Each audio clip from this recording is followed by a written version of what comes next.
At 3:50 a.m., the calm skies over Hong Kong International Airport were suddenly shattered.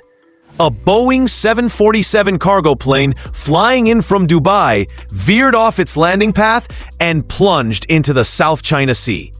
What was supposed to be a routine cargo landing became one of the most shocking aviation incidents of the year. Tonight, we take you inside the timeline, the chaos, and the unanswered questions surrounding the Hong Kong cargo crash. A disaster that left 2 people dead, 4 injured, and investigators scrambling for this is the story of Flight EK9823, the Emirates cargo flight that never made it safely home. The Boeing 747-400F cargo jet took off from Dubai International Airport late Sunday night. It was operated by AirACT, a Turkish cargo carrier, but under the Emirates flight number EK9823, a common code-sharing practice in cargo operations. On board were 4 experienced crew members.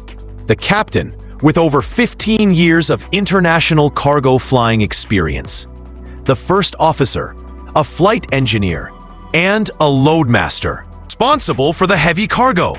The aircraft was carrying standard freight, electronics, textiles, and machinery components. Nothing unusual or hazardous.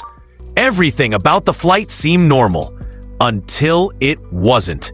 As the massive 747 approached Hong Kong International Airport, weather conditions were less than ideal.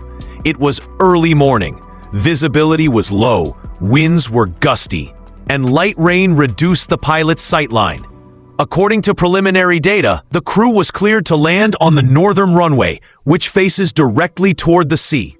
At approximately 3:48 a.m., the aircraft began its descent from 1,500 feet. Air traffic control records show the tower received no distress signal. No mayday, no pan-pan. Everything seemed routine. But radar data revealed something troubling.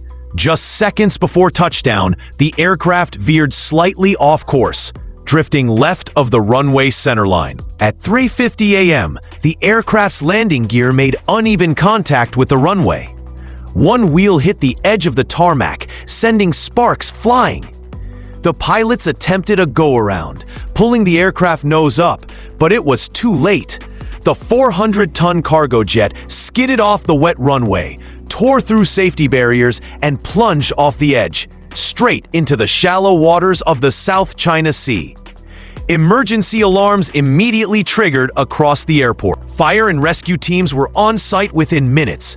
But amid the chaos, 2 ground staff, airport maintenance workers stationed near the northern runway, were struck and killed by flying debris. Inside the aircraft, the cockpit had shattered. Miraculously, all 4 crew members survived, though 2 sustained serious injuries. They were pulled from the wreckage by emergency divers just before the fuselage began sinking. Within hours, the northern runway was shut down completely. Dozens of flights were delayed or diverted to nearby airports in Macau and Shenzhen. Rescue boats surrounded the partially submerged wreckage as cranes worked to stabilize the floating debris. Airport operations on the southern runway continued, but the atmosphere was grim. Passengers waiting for early morning flights watched from terminal windows as flashing red lights and smoke illuminated the sea. Authorities confirmed the fatalities by dawn. Hong Kong Police and the Civil Aviation Department launched a joint investigation, while Emirates and AirACT both released brief statements expressing condolences and pledging full cooperation.